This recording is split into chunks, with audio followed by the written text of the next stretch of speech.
So what are the legal challenges? What are the tenant responsibilities? So how can you use the life cycle and negotiation constraints in order to check there is no that is any errors due to diligence or implementation terminations or transfer of suppliers, right? Based upon this, your contract can have the adverse effect on economic factors, and we do have some privacy laws like HIPAA, PCI, or GLBA, which provides transparency and also enables you with the strong controls. And data localization is one of the other issue which we have to have the jurisdictional compliance, right? Then coming to risk. So whenever we say disaster recovery, so we will take the aid of the secondary data. So there could be some risk that can arise whenever we use the secondary data, right? So based upon this, we can have a disaster recovery plan which might help us to address the failure or any data center outrages if they are there. How we have to address is what we have to learn in the risk that can come under the disaster recovery. Then breach. So accidental what to say authorization. So if they are not authorized, still they are able to breach the notification or policy, can also have a risk like the readiness to data accessibility or the legal process, which might lead to litigation. So we should also know how to handle this litigations. So in order to identify and uh, tackle the breachiness for the data that is stored in cloud. Next, coming to the frameworks, so we can have a law group that can provide the framework. So if we are using that particular suit, we will have the organizational rights and responsibility for deploying the model, and we also have this ownership that could be used wide across. So these are the few of the regulatory challenges that can arise whenever you're trying to store data in cloud computing. Then coming to the complexity and organizational roles, we have many roles. So for understanding roles in better sense, you should know what is security, what do you mean by ownership and compliance, right? So whenever you are trying to store a data or a say repeated pattern, right? So probably what we can do is we can arise from a particular scale, and then we can store it in the different hypervisors or virtual machines, so that the cloud complexity from the scale will not affect your the organizational role. Okay, this is one of the thing that we have to understand whenever you are trying to understand about the cloud complexities.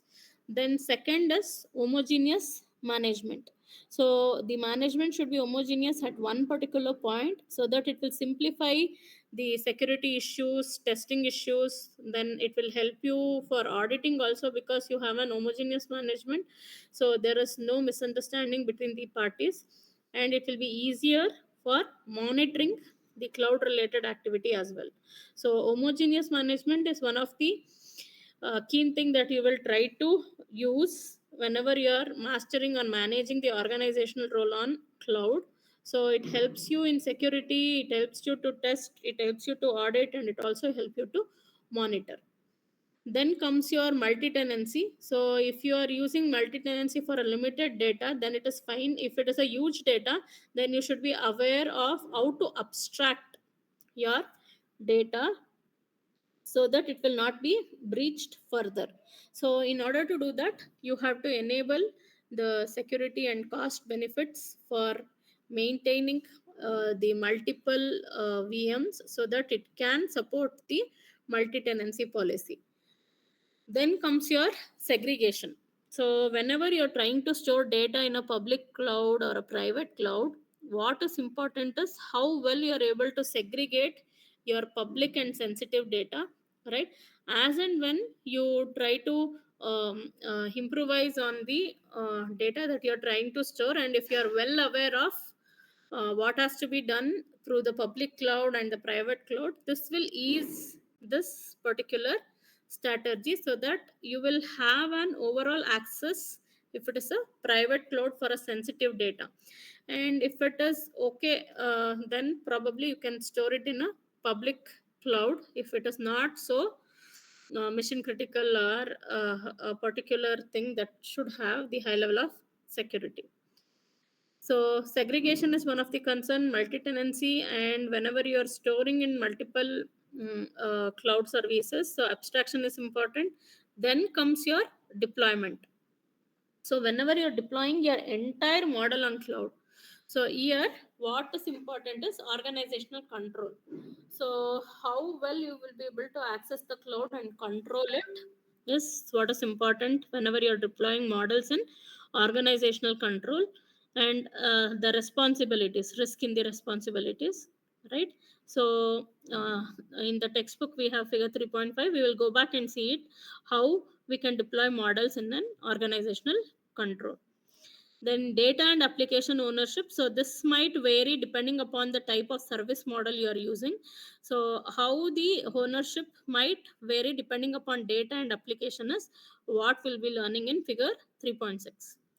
Next comes your legal complexity. So if you require any of the expert advice for cloud compliance and risk mitigation, you can take a head of a legal firm. So any of the legal complexities will be handled by this particular legal firm. So in the next chapter, we'll be seeing the architecture and implementation guidelines for cloud.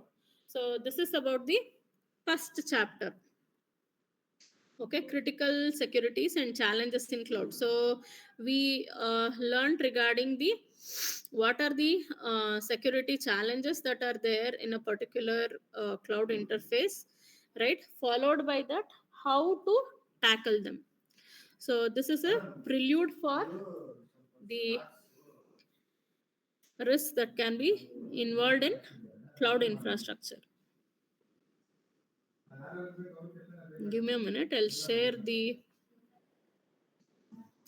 textbook. So we will go back to the diagram and then we'll continue.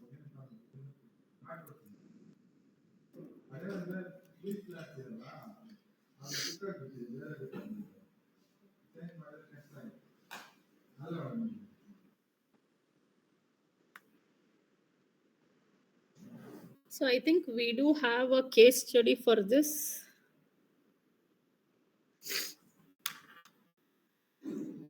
1 second. So this is about chapter 1. I hope it's clear. If you have any doubts, you can go on and ask.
Yeah, in module 1, cloud computing architecture, security concerns, data ownership, auditing, and emerging trends are there. So pretty much we have covered all of them.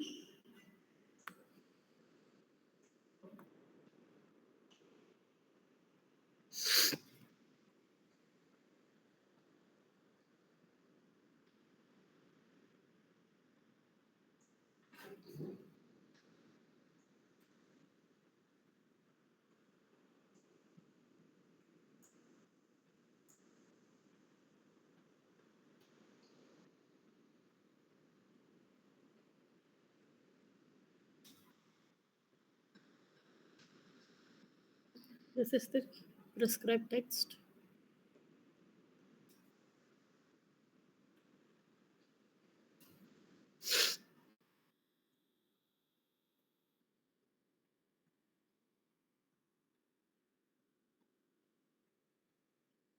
Yeah. So cloud computing and security. So here we know it's an evolutionary outgrowth. So cloud presents a new opportunity for shared resources, right? So here what we have to check is,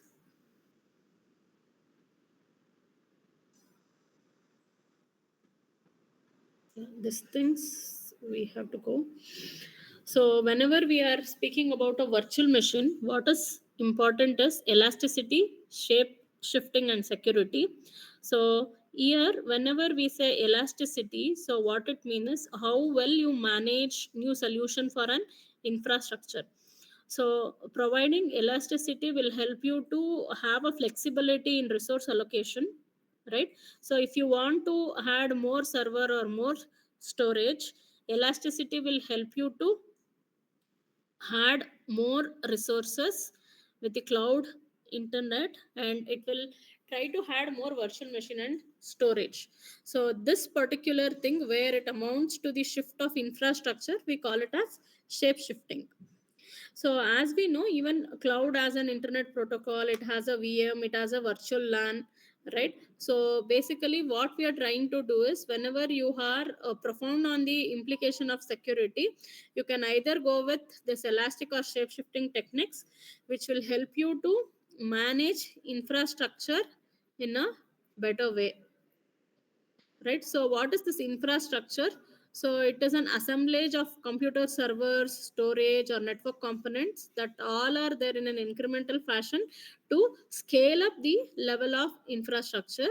So here it has some requirements. So it should be scalable, it should be efficient, it should be robust, and it should have all the security constraints. So we know each server will have an SLA, which is a service level agreement.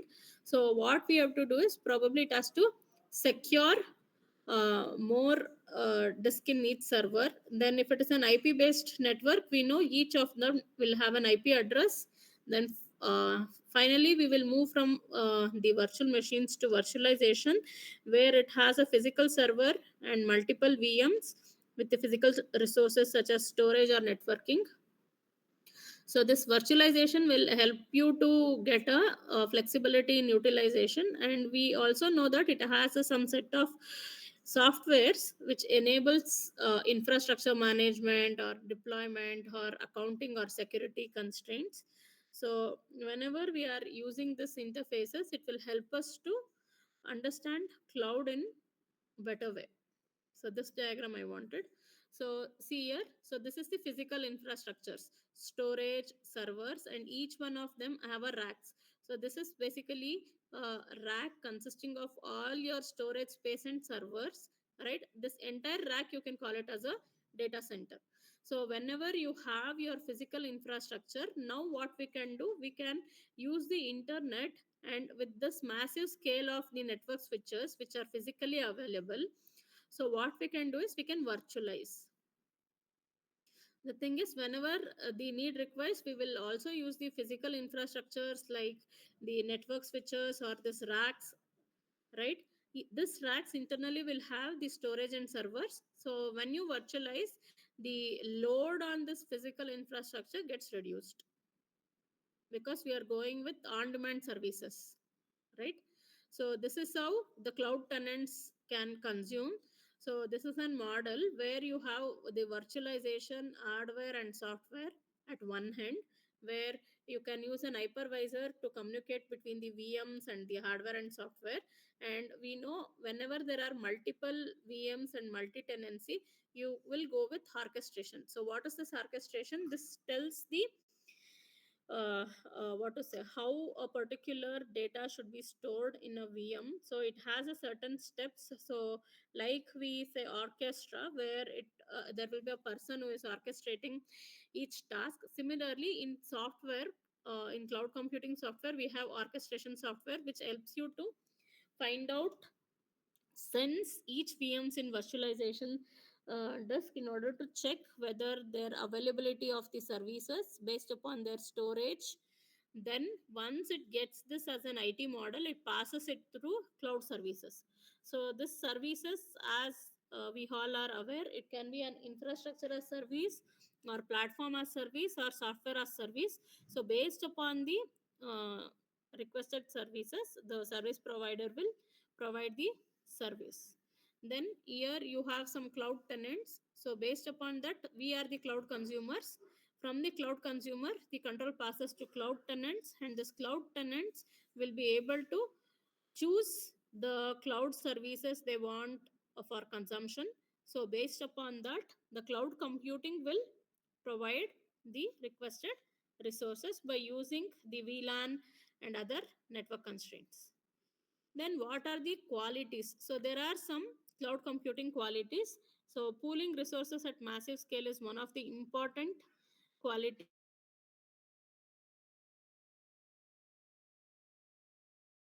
So pooling the resources from multiple servers to make it a massive scale. Then what happens if you have a repeated patterns? So if you have repeated patterns, you can use the duplicate IT components, and it can be configured easily where duplicates or repeated patterns are removed irrespective of whether they have followed the hardware nomenclature, or if they have remote operation, or if it is lights out management. So you'll be able to remove all the repeated patterns easily.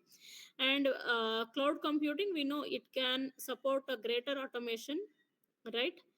For resource allocation and to check the status of a VMs, and it should be reliable and available. This we have already seen. Then coming to operational efficiency, so it has a following pattern to be followed. So from racking the individual computer to enabling them to an VM.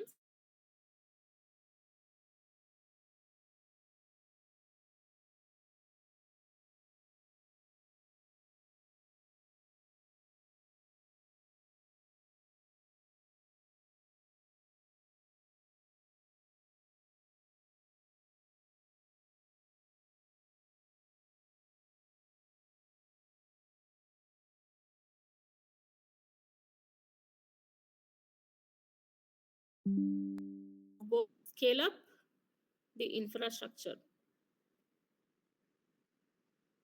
Next, yeah, this is the another figure. So what we are trying to do in this particular thing is, if you refer slide number 5, so here you have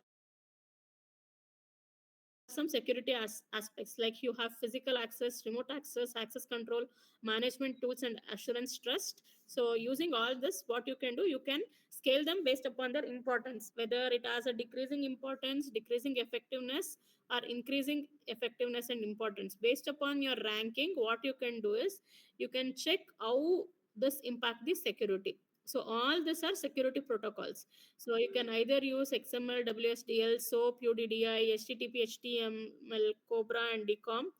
And we know TCP/IP, which is a secured connection. So based upon any of this protocol, it can try to connect to the cloud service, which is a mainframe centralized server.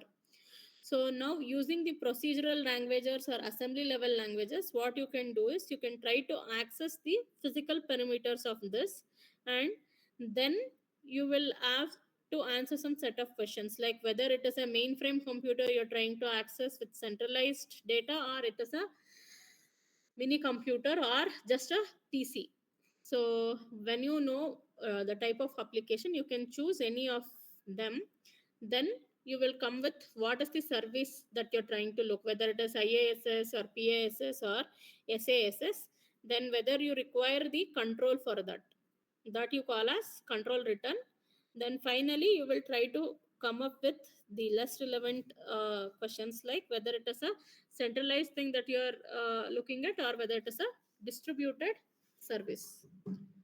Okay, so based upon this, you can check how a particular thing has to be used. Yeah. So this is the virtualization grid, or you can tell it as a family tree of the cloud computing thing. So you have ARPANET. Through ARPANET, we know this is the first internet services that were formed.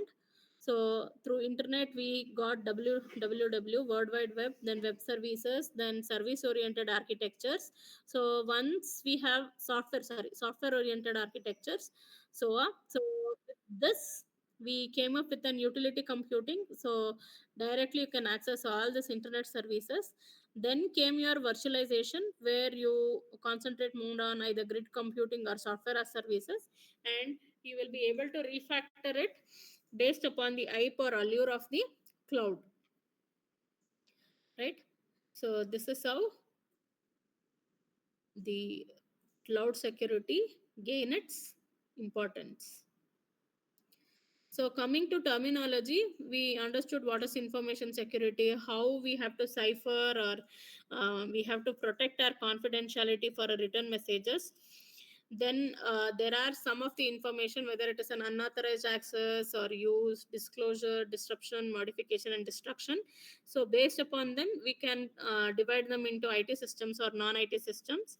Then we do have subdomains. So based upon the type of security, we will check whether it is a computer security issue, network security, database security, or information assurance. So based upon the subdomains, we can go with CIA. This is very, very important. So it is referred as CIA: confidentiality, integrity, availability. So what do you mean by confidentiality? So if I'm trying to preserve the authorized access with an information disclosure, it means that you're protecting your personal privacy. So any loss, you can treat it as the unconfidential act. Integrity, any number of times I will ask for a data, I should get the updated information upon modification. Then availability, we know it should ensure timely availability. Least privilege principle, that is, whenever you are operating on behalf of a minimal set of privileges, then you will not be able to get the access right within the IT system. You should be well authenticated and authorized before using this. We also use some cryptography terminology like cryptos. So to do the crypto analysis, whenever you're trying to store or encrypt data in public private thing. Then auditing, accountability, we have already discussed. So these are the few principal qualities. So complexity, reliability, availability, scalability are which they are derived from. Then CIA is the security principle.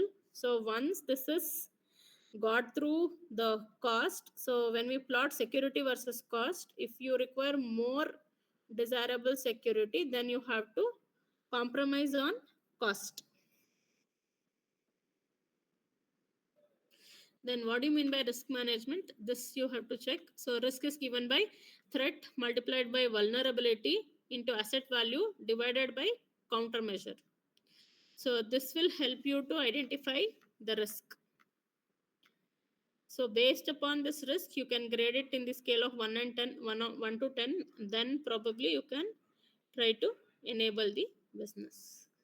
So these are the appropriate security. So for example, if this is the architecture and this is the degree of protection you want, then if it is too little, then it is fine. You can risk the drive. But if it is excessive, then the drive protection is required for more thing. Then the cost for initial and recurring is also the highest cost is involved here. This is predominantly moderate. Whenever we're coming to the outer circle, it is excessive security that you are trying on. So coming to the next topic, system engineering. So here we know in the management we have to manage training, baselines, life cycle. So this is what we can start with. So we will come with the system engineering process. Once that is done, we will go with development phase. So we do have the life cycle planning over here. Then we will integrate all these life cycles for an engineering management activities. So all this is not in the topic. You should only know about NIST. Then one more diagram. Yes, diagram. Okay. So we have predominantly completed chapter 1.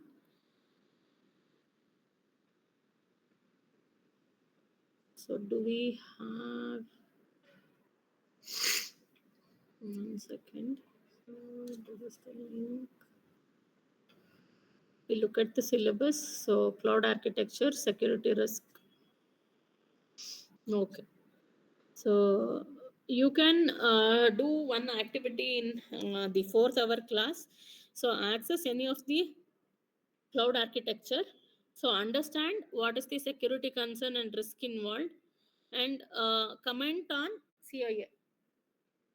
Okay, so you can do it. So anyhow, we will join back in 4th hour. So think over it, how to come up with a case study for all this that you have learned in the chapter 1. Okay. Yeah, answer your attendance. Ashwini, Present, ma'am. Chinmay, Present, ma'am. Dania, Joshika, Present, ma'am. Meghana,